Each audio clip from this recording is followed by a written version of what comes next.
Yo, yo, yo. Good morning, folks. Good afternoon, good evening, wherever you're in the world. This is Tyrus Bang.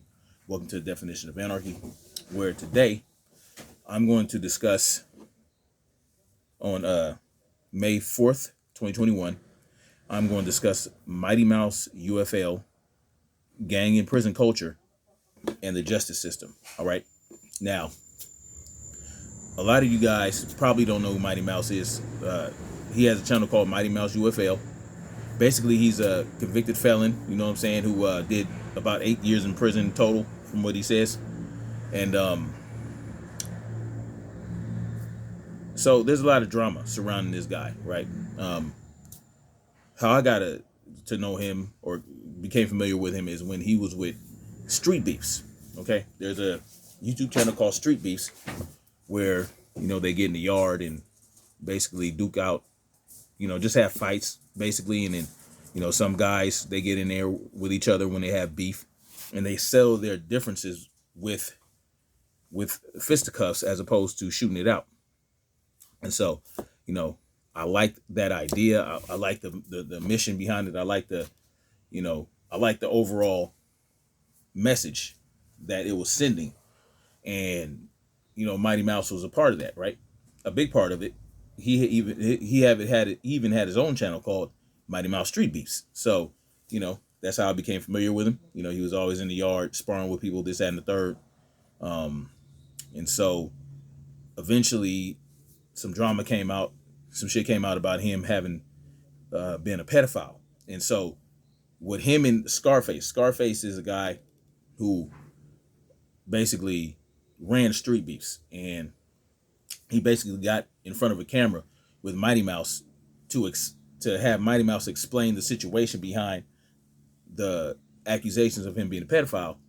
And basically he told everyone that it was because he was 18 years old. He said he was 18 years old, and he was pimping a girl and her mother out of a hotel. And so, he was 18. He said he was 18, which is you're kind of still a kid, but you're at that threshold where it's like, okay, you need to start waking the fuck up and start getting your shit together, because you won't have that excuse too much longer. And basically he said he was just pimping them and not doing it himself. But that's just as bad, right? You're pimping a little girl out to have sex with other people, other grown-ass men. That's just as bad or even worse than doing it yourself.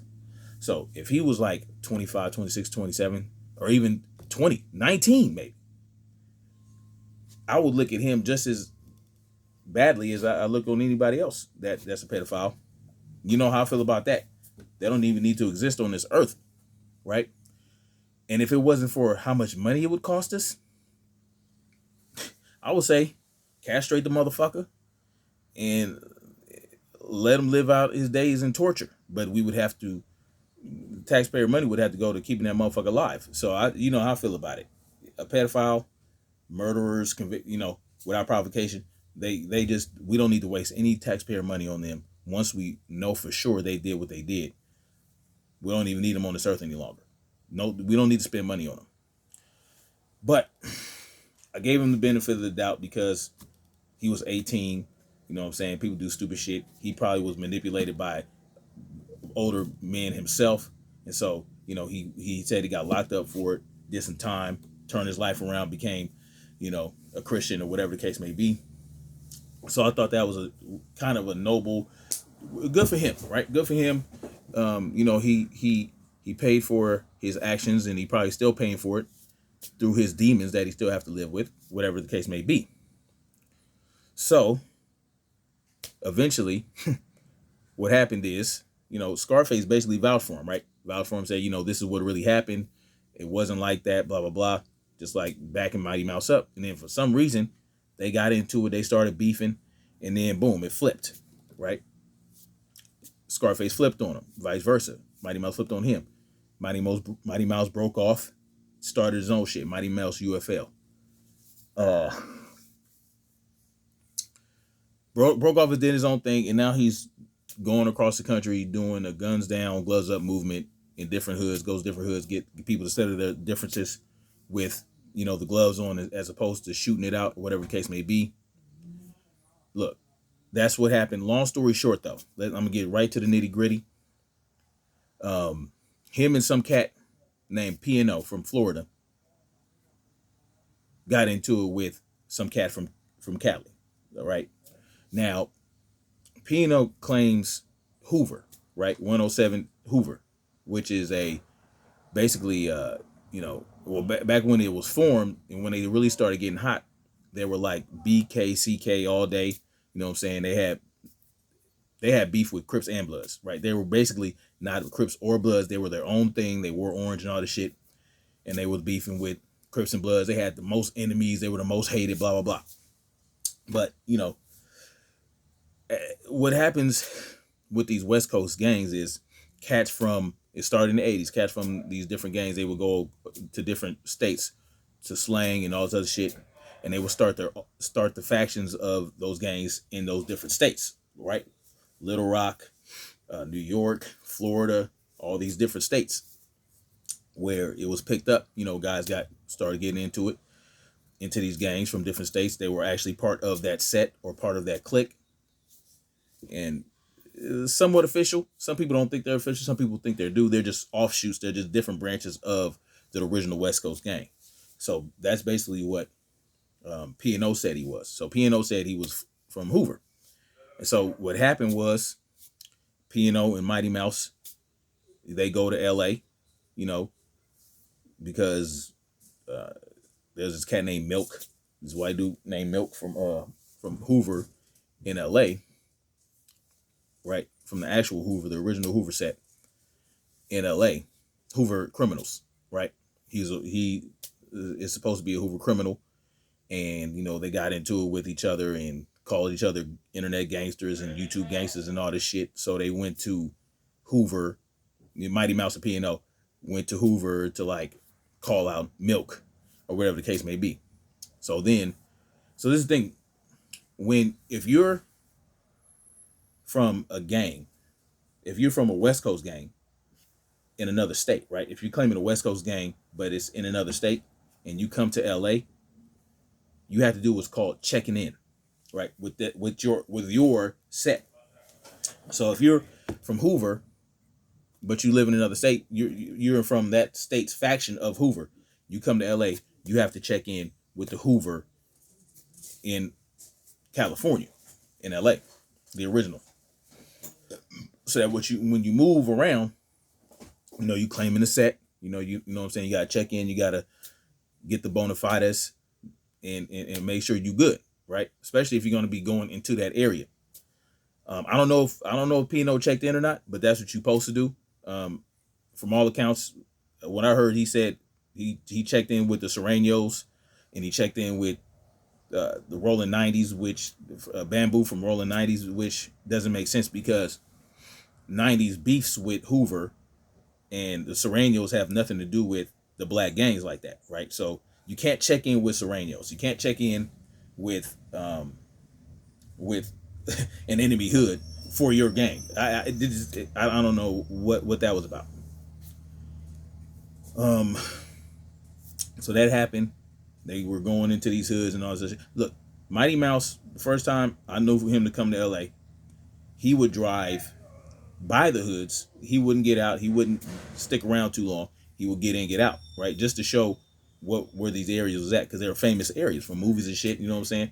And that's what happens, man. People who are like engrossed in this gang culture, they're not from LA. They're like, it's like a tourist site, right? These gang neighborhoods, it's like a tourist site. Like, oh, I want to go see this hood. I want to see Nicholson Gardens, Wine Gardens. I want to go see Jordan Downs, Jefferson Downs, all this other shit. It's like sensational to them, right? It's like, oh, wow, I saw this in Boys and Hood. I saw this in Minister Society, blah blah blah. So I kind of understood, like, okay, it is what it is. But he's from a gang himself in Virginia, from GD, right? Gangster Disciples or whatever, or Growth and Development, whatever you want to say. But basically, they came out, and the second time he came out here, before he came out to LA, he hit me up, you know what I'm saying? Because I had actually met up with him the first time he came to LA.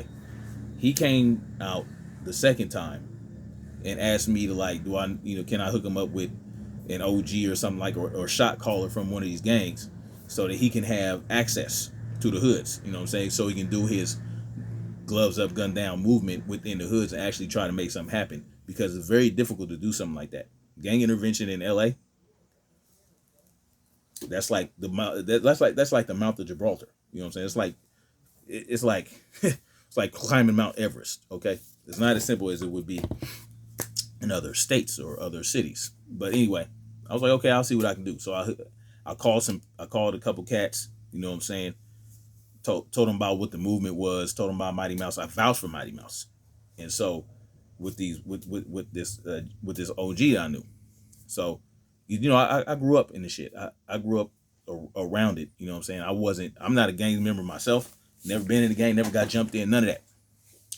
But I know people. I got family members that are gang members. I got friends that are gang members. I grew up with people that are gang members. I grew up around people that are from 111, rolling the 60s, 90s, 20s, fucking some gangs in LBC, Inglewood Family, Crenshaw Mafia, BPS. Like, I know people from, you know what I'm saying? I'm not like close to them. I don't hang out with them. We don't kick it like that. But a lot of these people know me, or know someone that knows me. Like, right? Like, I can push a button, but I never would. You know what I'm saying? Like, I actually did by accident once when I got into it with an actual Hoover nigga, whose girl it wasn't his girl. It was his baby mama. And we was getting it in, and he was mad about it, so he wanted to fight. And he was from Hoover or whatever, and all I did was call my brother, because I didn't know if he was gonna bring some of his Hoover niggas, his Hoover dudes. But what ended up happening was I called my brother, and then freaking 2 cars full of blood members showed up to the house before we met up at the park. I'm like, whoa, what's all this? I just called you, man. I called you. He just ended up calling my cousin. My cousin's from Inglewood Family. He called, or from Crenshaw Mafia. He called some old fools, and next thing you know, we had 2 cars full of Crenshaw Mafia dudes. Like, I know what can happen if I know I can push a button, but that's not the point. I didn't even want that to happen. But just it's suffice to say, I can get access, right? My mom got access when she did her little documentary. But anyway, I got him a meeting with Bamboo, which is like a super OG shot caller from rolling 90s. And he met up with him. They kicked it, you know what I'm saying? And he even did a video with him, like did an interview. And so I said, you know, this is a good dude. You know, I vouched for Mouse and all that other shit. And you know, it was what it was. I thought it was a great movement. You know, I thought it would really help shed the light on what's going on in these neighborhoods, and kind of help show these youngsters a different way, other than just shooting it out. It's a great idea. It's a great method. It's a great movement. You just have to have the right people behind it, right? So anyway, I gave him access to just at least one hood, and then I even tried to link him up with my sister. My sister's from Inglewood Family, and she knows some OGs from there. My cousin is from Inglewood Family. He's a shot caller from there. I'm not gonna mention any names, but I mean, I was giving him access to this shit. So Rolling 90s is a Crip gang. I wanted to at least get him in with some bloods. Boom. Because it sounds like a great thing, right? And then I already know people that are doing gang intervention, former gang members like Skip, who has second call with his partner Big John. You know what I'm saying? Big John helped me he's a blood. He helped me get in the union, electricians union, all this other shit. So I know people, right? Even though I'm a misanthrope, I still know people enough to like, okay, I can make some things happen, but not bragging. But this is what it is. So that happened, man. And so I feel like maybe Mouse was a little bit more emboldened to go into these neighborhoods and do a little bit more, right? Like a little bit more showing out. You know what I'm saying? Just showing people what's up. I don't know the intent, but you know, it is what it is. You know, and then he linked up with Coolio. He did some shit with Coolio. I don't know if that derived from what I set him up with, but you know, like these people know each other. A lot of these people know the triple OGs. Coolio's an OG, all this other shit. So he ended up linking up with Coolio, all this other shit. Then this whole thing about him being a Chomo comes out, or a Chester. a child molester, right? And I'm like, oh, they talking about that pimp shit when he was 18 years old, right? No, that's not what they talking about. Uh, some guys actually showed receipts with Mighty Mouse's real name, having been basically convicted of carnal knowledge of a 14-year-old when he was 29 years old. Now, I brought all this to Mighty Mouse, right? Because look, man, and then not only did that happen, but something happened with Milk 74s. You know, they were beefing with them and talking shit over the internet and all this other shit. Oh, come out, we'll fight, blah, blah, blah. And then people were saying that Mighty Mouse was like calling Milk's girlfriend a gorilla, and she's black, right? So I was like, man, that's crazy. You know, like, that's not a good look, you know, because Mighty Mouse is white and Lebanese. He ain't black, right? He's white and Middle Eastern. And so I hit him up. I was like, hey man, they took on talking all this shit. They saying you was a pedophile at age 29. You got convicted at age 29 for pedophilia of a 14-year-old, and that you calling black women gorillas. I said that's not a good look. You know what I'm saying? Like, I mean, I said, look, you can say, oh, they being too sensitive, this, that, and the third, but you're dealing with black gang members who, if they found out that you calling black women gorillas as a white boy, they don't care how much time you did in Virginia. They don't give a shit about that. I said, you might want to, you know, clarify. You might want to explain what you were taught, what that was about. You know what I'm saying? Like, did you really believe that? And, you know, he kind of was like, you know, his response was his response. But then he explained the whole 29-year-old pedophilia thing. He said it was just basically, it's a Commonwealth of Virginia. And so, you know, you get all this time if you don't plead out, blah, blah, blah. And I'm like, he didn't really deny doing it. And I'll say, having seen those receipts, I'm very disappointed in myself, right? And I'm disappointed in him because he told me, and he told everybody that he was 18 pimping out of a hotel. But the paperwork says 29. So it looks like you lying. That's what it looks like. That basically was a lie. Unless there is paperwork on you being 18 with the whole pimp shit. I haven't seen that. I haven't really looked into it too far. But even if it did happen at 18 as well, how do you explain it happening at 29 years old? Right? Okay, you said you pleaded out, you didn't really do it. You know, you just had to do it because blah, blah, blah. What was the situation surrounding that got you in that position in the first place? How'd you end up in that position? Right? I'm not going to say for a fact that he did it because I don't know the circumstances surrounding it, but I would like to know from people in Virginia that know him, that know the situation, what happened. Because I know he has a wife now and a son. You know what I'm saying? His wife must believe that he's a good dude, whatever. But I would like to know the situation surrounding that, because in my mind, pedophiles cannot be rehabilitated, right? Once they dip into that realm, like there's nothing that can change them from wanting to do that and trying to do that again. So I want to know what the situation is surrounding that, and I'm pretty disappointed that you said you were 18 when this happened, but the paperwork says 29. Were you also 18, or were you lying? Which one was it? So, you know, because if you did it at 18 and you did something like that at 29, that shows a pattern. You understand what I'm saying? So that, and I vouch for you with these with this OGs and shit like that, with the people that I linked you up with. You know what I'm saying? Like, oh, it's a good dude. He used to be in the bad shit. He turned himself around. He turned life around, and he's doing his guns down, gloves up movement, which is, it was still good. You can't negate the good that's coming out of that. But if you're lying to people about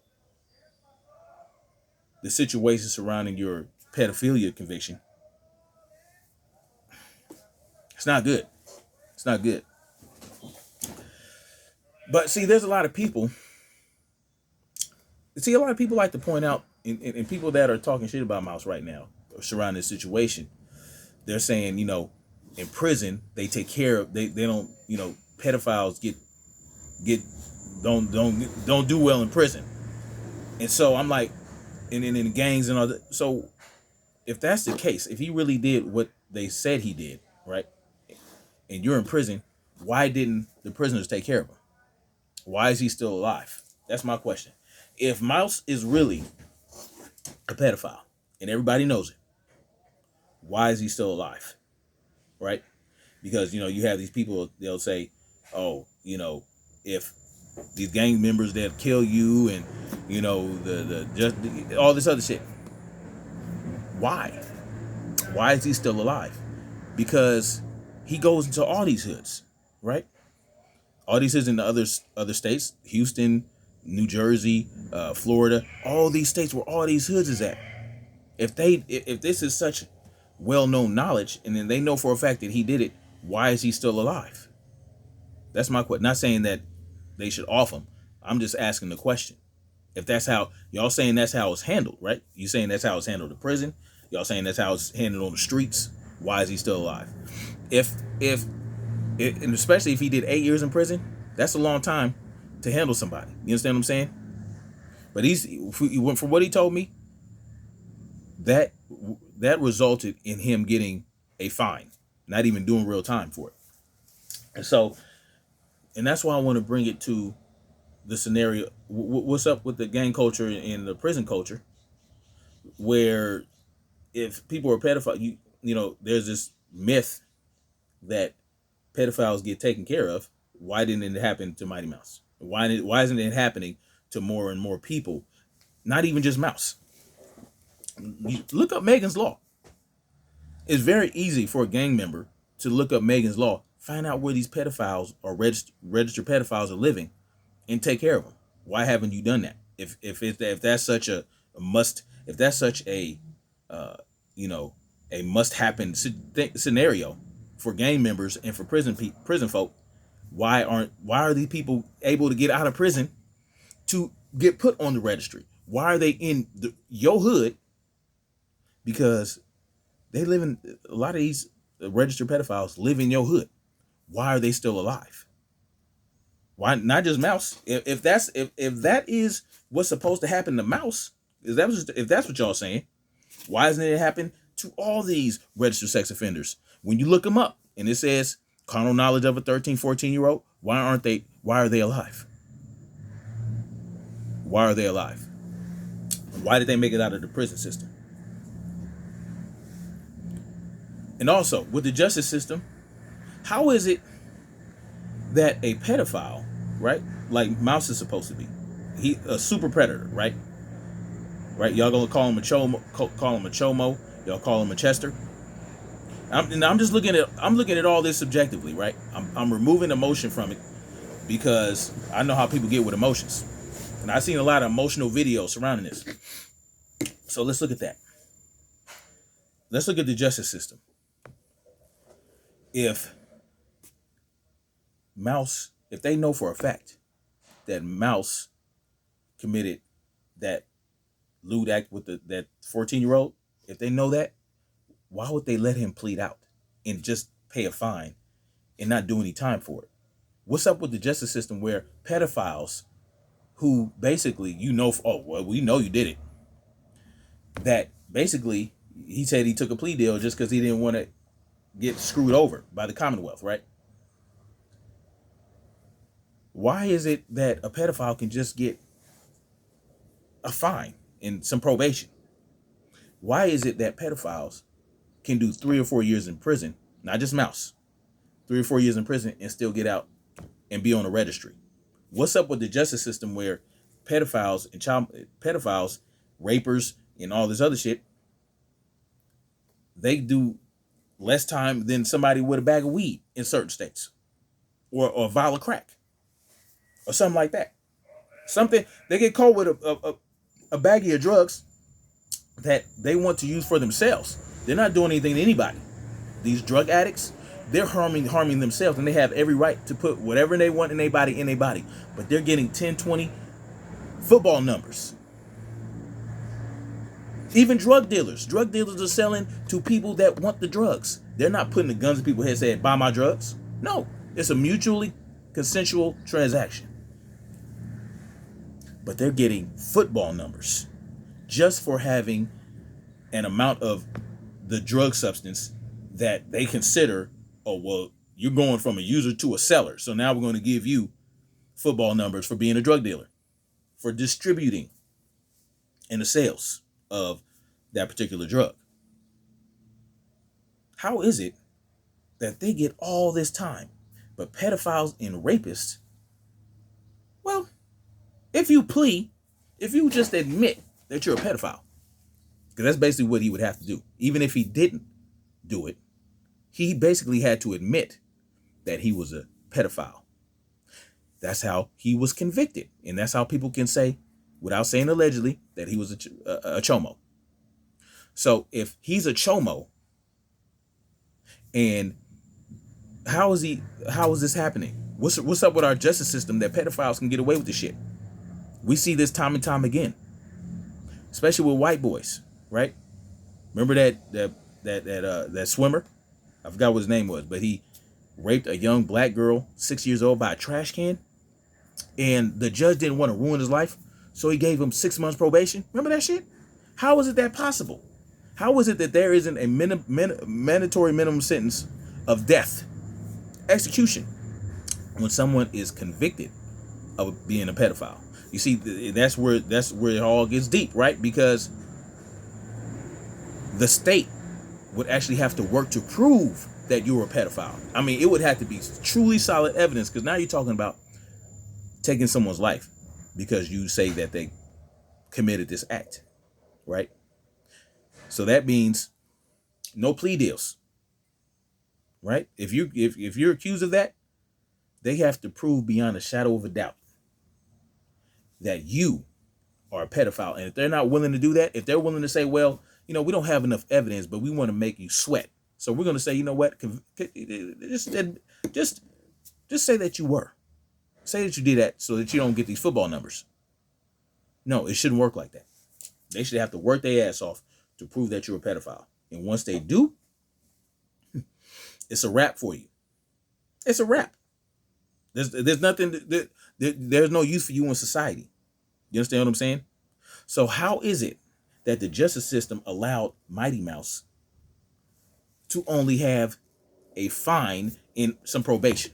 How is it that the prison culture, the dudes in prison that's supposed to take care of pedophiles, why is Mouse walking around when prison's supposed to take care of that? Why is it that the gang culture isn't taking care of that? That's what y'all say is supposed to happen. Why ain't it happened yet? So that's where I'm at with it, man. I don't know. Hopefully, hopefully he can explain this shit, because, you said you were 18. You said you were pimping out of a hotel. The paperwork says you were 29 and she was 14. That is unacceptable if that's true. There's no excuse for that. So what's the good word? You know what I'm saying? That's what I want to know. And again, what's the good word from these gang members? What's the good word from the prison system? What's the good word from the justice system? What's the good word from all these prisoners that's supposed to destroy and kill these pedophiles? Why are there so many people on the sex offender registry that are still alive if gang members are taking care of it? Y'all let me know what y'all think in the comment section, man. I know this is something a little different. That's just where I'm at with it.